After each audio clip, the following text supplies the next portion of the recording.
Ryan, are the side dishes ready? Yes. All that's left is to add the sauce right before serving. Good. Yes, it tastes great. Well done. Thank you very much. My name is Ryan. I'm currently training at a French restaurant. I've never forgotten the atmosphere of the French restaurant we visited as a family when I was a child, which inspired me to pursue this career. As a child, the atmosphere of a formal French restaurant felt quite stiff. Yet, within its subtly thrilling atmosphere, I found warmth. The dishes, unlike hamburgers or fried chicken, had intricate decorations. Each dish presented a different flavor profile. It was like stepping into a world of paintings. I pretended to go to the bathroom and snooped around the restaurant. Everything was immaculately organized, and I was simply overwhelmed. Only the kitchen was bustling and chaotic. The party of 5 in the private room has arrived. The main dish is ready. Pull up 5 fish from the tank and prepare them. Even the most graceful swan paddles frantically under the water.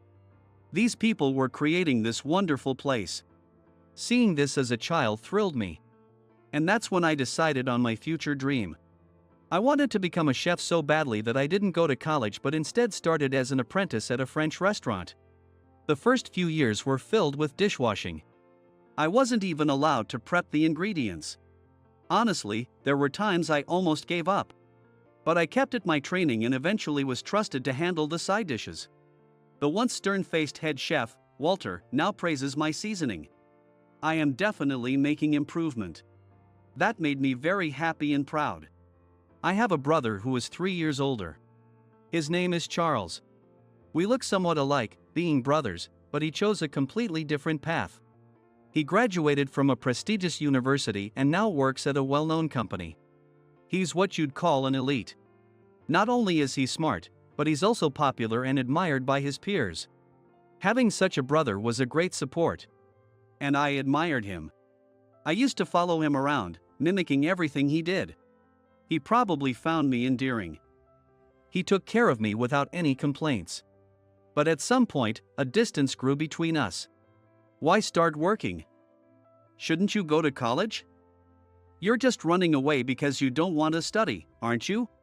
Because I want to become a chef. You can't train in cooking at a college, can you? Being a chef. Ryan, are you serious? How are you going to live your life without a college degree? Think about it seriously. I am thinking about it. After thinking it over, I've decided this is what I want to do. It seems Charles doesn't like the idea of me pursuing a career as a chef. Every time we meet, he persistently complains. What about your exam studies? I've told you, I'm not studying. I'm going to work. I've said it many times, but I'm going to be a chef. You're still talking in your sleep? Becoming a chef is impossible. Don't use it as an excuse to run away from exams. I'm serious about this. I wonder. You're just saying that to avoid facing reality. What do you mean you want to be a chef? Ugh. Being ridiculed for my dream was more than I could bear. Angered, I finally said what I had been thinking to him. What about you, bro? You got into a good university, but what are you going to do with that? Have you decided what you want for your future? He fell silent, as if I had hit him where it hurts. He always seemed to outdo me. There might have been a thrill in besting him this time. I had said too much. You're just jealous that I'm pursuing my dream. Mom and Dad always say, you are amazing, and you're just desperately trying to live up to that. Have you even figured out what you want to do or who you want to be? He frowned. I always spoke of becoming a chef, but he had never once talked about his own dreams. He probably knew I was right. He glared at me. His look was full of resentment and jealousy. And then he hit me with harsh words too. The reality isn't so sweet that you can just do what you want and survive. Someone who doesn't go to college can't make it in this world. Remember that. This is how our once close relationship became strained. One day, Charles brought his fiancée home to meet the family. The lady was elegant and beautiful. I had to admit, she was truly a match for Charles. My name is Sophie. She greeted us diligently. Charles had on a smug expression. Our parents seemed to like her too, making for a very successful meeting. She had met Charles through a friend's introduction. She also worked in administration at a well-known company. Though they worked nearby and started seeing each other often, they initially thought they had nothing in common. But she was very considerate and also a good cook. Charles fell hard for her, and that's how they ended up planning to marry. Are you nervous? Not at all. Please don't say weird things. Haha, relax and get comfortable. Oh, I'm fine, really. They made a painfully perfect couple. I watched the two of them interact with a dazed expression. Then, she spoke to me. You're Ryan, the younger brother, right? Ah, yes. I'm Ryan. I look forward to getting to know you. She smiled warmly. This person is going to be my sister-in-law. Thinking this made me smile. However, that good impression was shattered in an instant. Which university did you graduate from, Ryan? Our parents had just left the room. She asked this suddenly. Ah, I didn't go to college. I'm currently training to become a chef. As I responded, she visibly grimaced. Is that so? I heard you were a chef, but I never imagined you hadn't attended university. Her words were laced with thorns. Excuse me for saying this, but since Charles works at a famous company, I assumed you also attended a prestigious university. To think you only finished high school. There's quite a difference between the brothers, isn't there? She gave a meaningful laugh. It was clear she looked down on me. But I am pursuing my dream, and I have skills recognized by the head chef, at least. The shift from a good impression to this was too great. She might be a wolf in sheep's clothing, despite her demure appearance. I couldn't hide my irritation and retorted.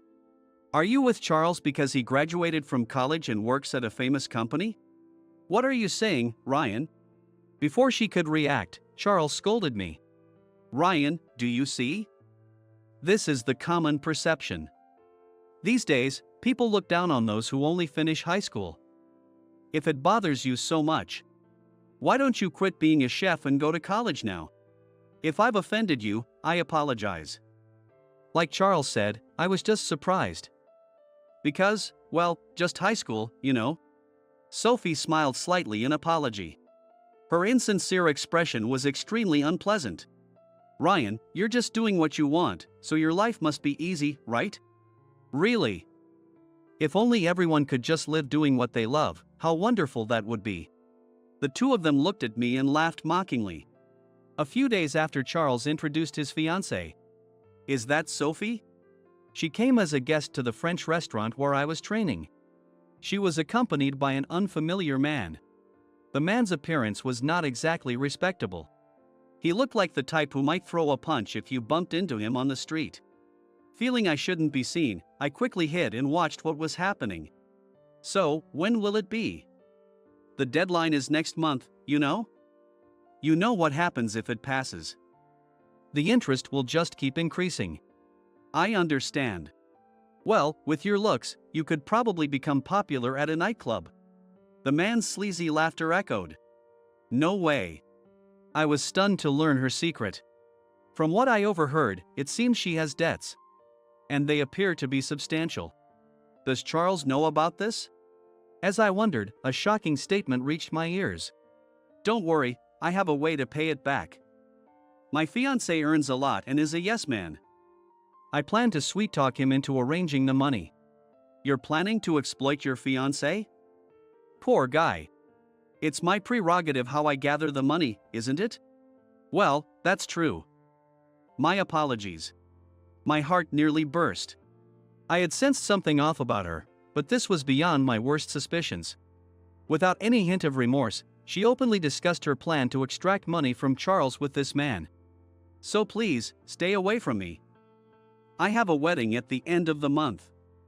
Someone like you showing up could ruin everything. Indeed, that would be problematic. Thank you for your cooperation. Sophie coldly smiled and left the restaurant without placing an order. Scary woman. The man's involuntary comment made sense. Her true nature was indeed that of a scary woman. After much deliberation, I decided to inform Charles. Our relationship wasn't the best, and I had no obligation to help him, but I couldn't just stand by and let him be deceived.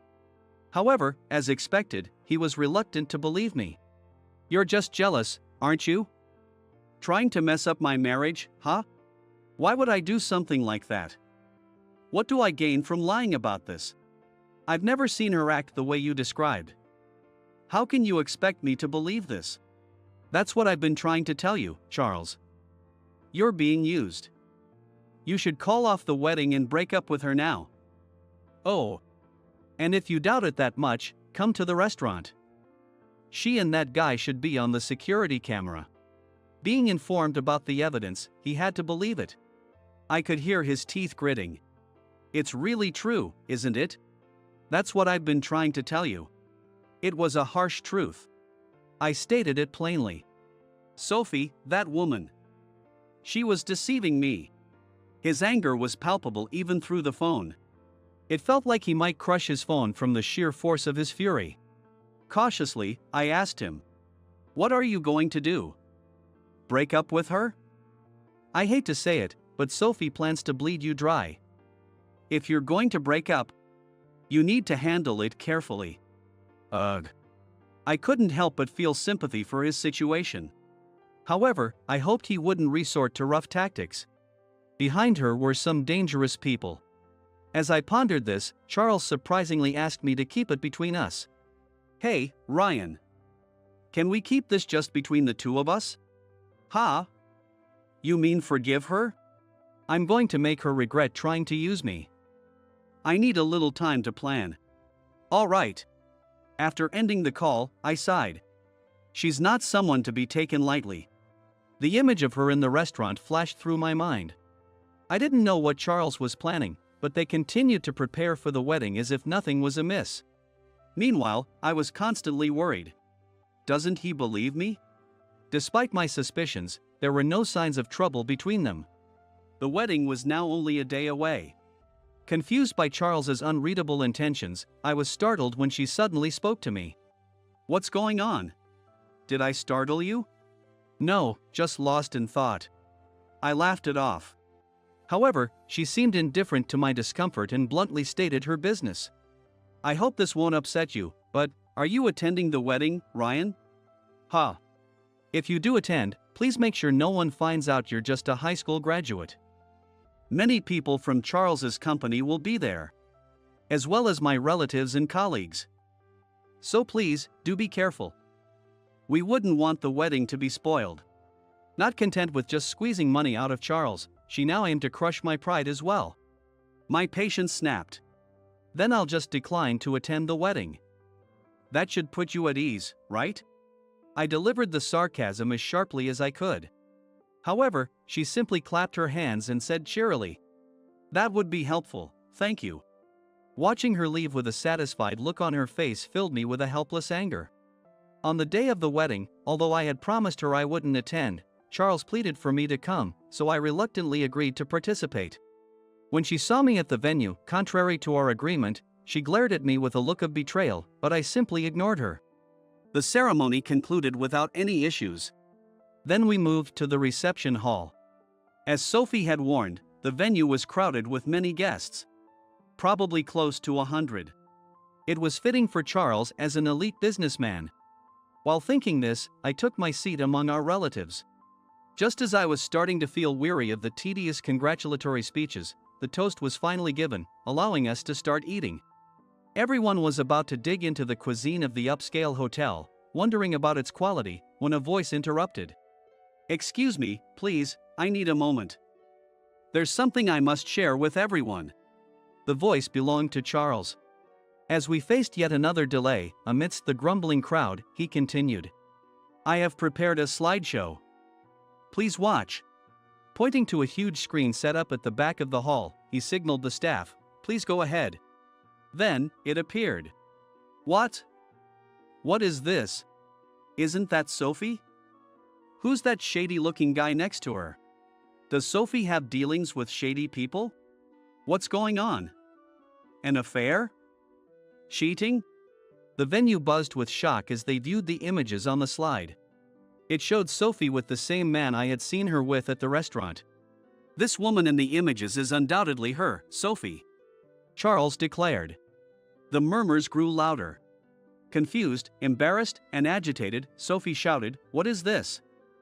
What does this mean?" She reached out frantically, trying to grab the microphone from Charles, but she couldn't reach it. Meanwhile, he ignored her and stepped in front of the slides. I accidentally discovered that Sophie was associating with this unsavory man. Upon investigating, I found out that she has debts of $100,000. As you might guess, the man is involved in illegal lending. He pointed to the man in the slide and added, $100,000. Sophie, why? But that's not all. She was scheming to saddle me with her debts. Charles then grabbed documents he had hidden behind the screen, held them high, and then scattered them across the floor. Several reports slid smoothly across the surface, spreading out for all to see. Detective agency's findings. What? This can't be true. Let me see that. The venue turned into absolute chaos. Sophie was nearly hysterical. But as they say, you reap what you sow. Inside, I felt a vindictive satisfaction. And in the midst of this turmoil, Charles once again took the microphone. What she was trying to do could be considered marriage fraud. However, I want to forgive her, he declared. His words brought everyone to a halt. I stared at him in disbelief. Yet he was not joking. His demeanor was serious. I want to forgive Sophie, Charles repeated once again. His tone had completely changed from before, becoming very gentle. The venue fell silent. He looked straight at Sophie and spoke to her. I can't forgive the despicable act of trying to push the debt onto me. But, Sophie, I know why you ended up with a debt of $100,000. Charles took out a photo from his pocket. What? What did he take out? Everyone looked at his hands. As if anticipating this, the screen showed the cute exterior of a cake shop. Sophie, before you joined your current company, you ran a cake shop, right? This shop, right? You worked hard to become a pastry chef and finally managed to own a shop, didn't you? But it didn't go well, and the business failed. You ended up with a debt of $100,000. It must have been tough. Not just financially, but mentally too. But you didn't want to inconvenience the staff who worked with you, so you used your own money to pay 3 months' salary to all the staff. And that's not all. You also looked for a new job for them. It's not something you can do when you're struggling with a shattered dream and a debt of $100,000. He continued speaking while returning to the stage where she was. The real you is such a wonderful person who can be so kind to others. Isn't that right? It was a truth I didn't know. After receiving my report, Charles desperately investigated with the help of experts. He couldn't believe that someone would do something like this without reason. You know, I've always lived my life worrying about what others think. I've been pretending to be a good kid even though I felt stifled. That's why I thought I had to go to a good university and get a good job. He looked away from her and looked at me. That's why I envied Ryan so much. He pursued his dreams. I envied him for being able to freely pursue his dreams. Charles. It was some time ago, right? You told me, you envy me for pursuing my dreams, right? You were right. His face expressed regret. I must have been awful. I was jealous of Sophie too. She must have been working hard every day to pursue her dream, just like Ryan. And then she must have despaired when things didn't go well. And she must have thought of something like this, right? He returned to her side and gently wiped away her overflowing tears. Then, as if proposing, he knelt down, took her hand, and said, I've decided something in my heart because of this incident. I've been neglecting my own will while worrying about what others think. But from now on, I want to value my own will. Like Ryan and the old Sophie. So, Sophie, I will take on your debt willingly. And I want to support you in pursuing your dream of becoming a pastry chef again. After the tumultuous wedding reception, Charles and Sophie apologized to me for mocking my education. I'm really sorry about the educational background thing. I said terrible things. It's okay, really. I was jealous of you too. I envied you for pursuing your dreams, shining so brightly. I'm really sorry. I really do support your dream. I have to apologize properly too. Ryan, I'm sorry for everything. I'm looking forward to you becoming a chef. Charles is indeed a strong ally for me. And now my sister-in-law has joined too. I'll become the best chef ever. I answered proudly. Keep your passport deep in your bag. I know, geez, just like Dad. I'm worried. And make sure you're near the gate 20 minutes early. If you're so worried, why don't you come with Sophie? I have things to do here. While I'm honing my skills as a pastry chef, Charles will work hard in the US and prepare to open a new shop. Wow, are you showing off your good relationship? Hee. Charles paid off her debt in full. Moreover, he even managed to finance her study abroad in Paris to fulfill her dream of becoming a pastry chef. Oh, the security gate is open. Sophie, don't get on the wrong plane. Geez, Charles. I'm sorry. Conversations like this will be put on hold for a while. It feels lonely to think about it. I shouted to her as she passed through the security gate. Chef or pastry chef, it's a competition to see who succeeds first, Sophie. She showed her best smile and nodded vigorously.